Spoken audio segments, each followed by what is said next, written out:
Today I'm going to walk you through on how to build the marble over the wall tester wall and your 100-point target. The first thing you're going to want to do is measure out on your poster board your pieces for the wall and the base of the wall where you can be coloring and drawing your logos on.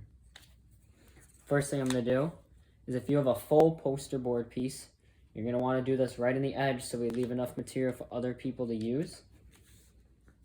We're going to measure right from the corner down the short side of the poster board. We're going to measure out 12 inches for the 6-inch out of your wall, because we're going to be folding this in half, and that will give you 6 inches. We're going to measure another 1 more inch to that so we have enough room to make our little folds to support the wall at the bottom. So that is 13 inches in total from the end of our poster board. Now that I have that, I can then draw a line at that 13-inch mark, and I can draw that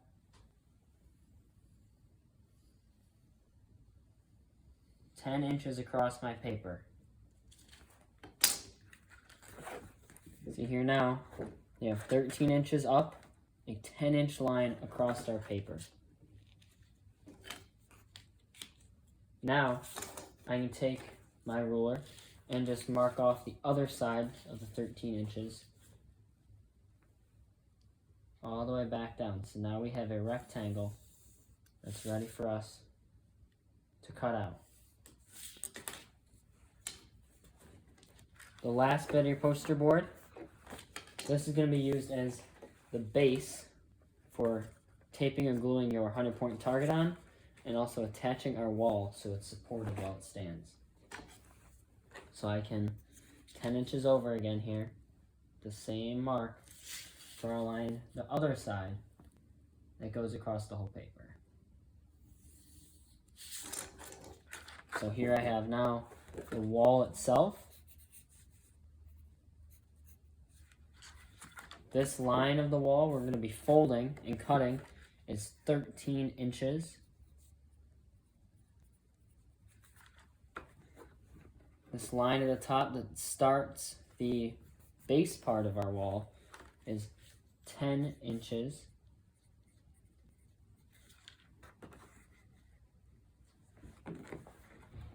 As you can see here, if you have questions on that measurement, please ask us or tell us, and we can help you figure it out before you cut. We don't want to have to give you more poster board paper, because remember, the materials we get at the beginning are what we get.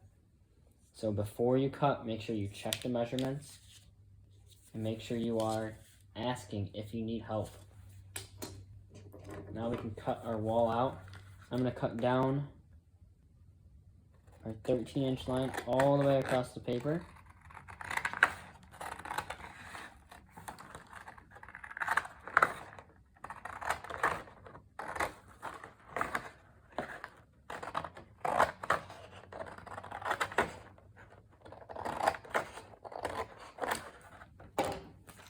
Now we're left with our wall that we're going to fold and the base. I'm going to cut those two in half. So right down this 10-inch line here, I'm going to cut all the way across the paper.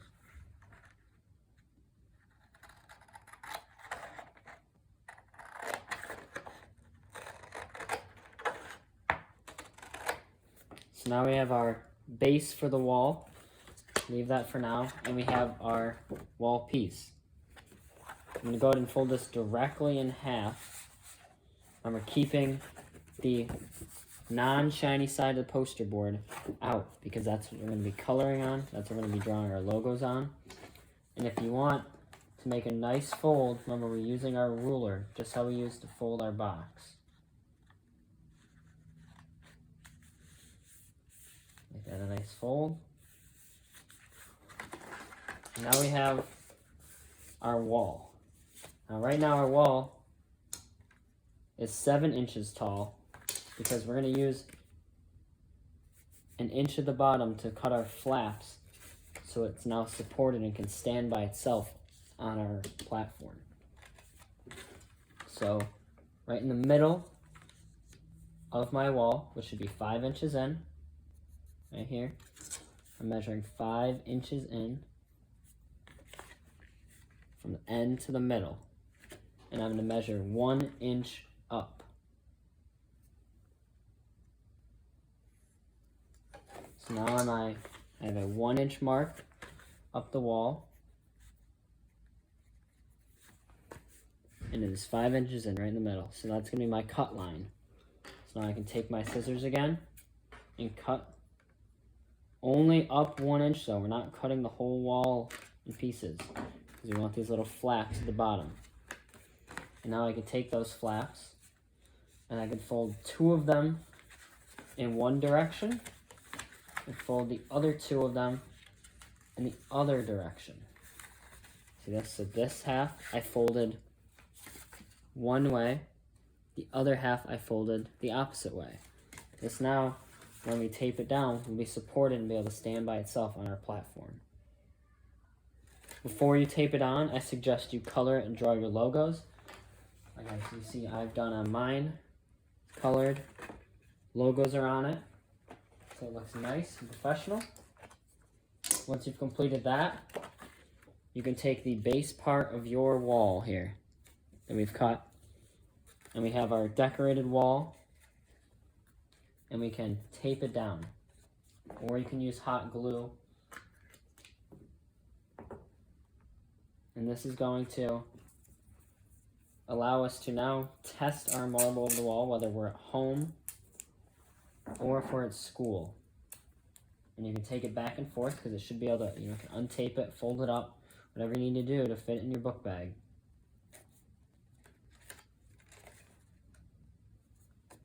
I'm going to tape it down right on the edge of my base. So you can see here now, right here, we're right at the edge, and our wall is now ready to go. It would be decorated, and your contraption to get the marble up and over is going to go on this side right here, not on the base side. This base side is now we're going to add our 100-point target. So for the 100-point target, I'm going to need my cup lid, and I'm going to need 2 of the small index cards. I'm going to decorate the index cards because these are going to be the outside of the target. You can see I just wrote 100 points in different colors on mine. Once those are done, we're going to tape them together to make a ring. And that ring needs to fit inside the cup lid. We're using the cup lid because it helps us make sure everyone has the same size target. No one has a larger or smaller target than everyone else. So I'm going to tape the inside of these together so we don't see the tape. It looks nice on the outside. I'm going to wrap them around each other to make a ring.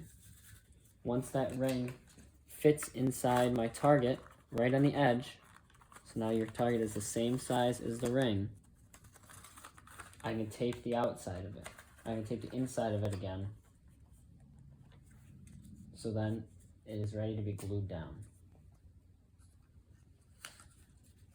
Okay. You see here, I have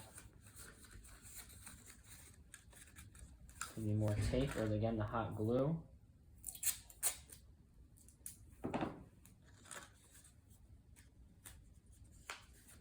So now I have my wall, I have my cup lid, I have my point ring. Again, all decorated, ready to go. You then will need to either tape or glue the ring down onto the cup lid so it stays.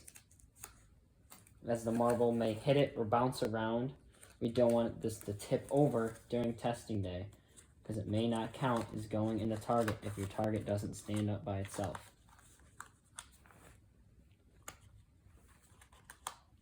The last thing that we want to do, now we have to tape or glue our target ring down onto our base.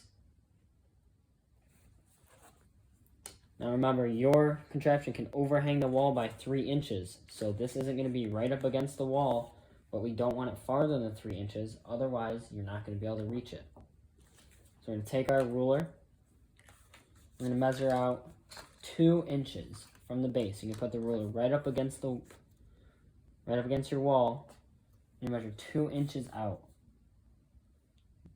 You can make a mark. You're placing it right in the middle. That same line that we cut on for our folds, in line with that, you're going to measure 2 inches out.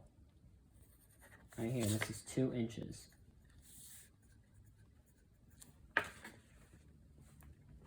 Two inches out. Now I can take the hot glue or tape. I'm going to get my target ready. In the center of this cup, the center of the cup lid is the center of your target. You're going to put that right on the 2-inch mark. So you now see I'm a little bit off the wall, but I'm not too far as my contraption wouldn't be able to reach that far. So I have my 6-inch tall wall. I have my 100-point target. It is 2 inches away from the wall. And I have plenty of room to decorate, make this look nice. And then I can take my contraption and put it on this side of the wall. Remember, we're not leaning on this wall. We're not resting on the top of this wall. We're not touching this wall in any way while we're testing. Please make sure you're referring back to all the guidelines and the restrictions on measurements and height and width and length as you build this, as you build a contraption. So you build a fair contraption for test day and you're ready to go. If you have any questions, please let us know. We're here to help you. I hope this video was helpful in creating your testing wall. Remember, everyone's going to have to create their own. We will not be reusing testing walls, and we will not provide one for you. Please ask us any questions you have, and be ready for that test day. Thanks for watching.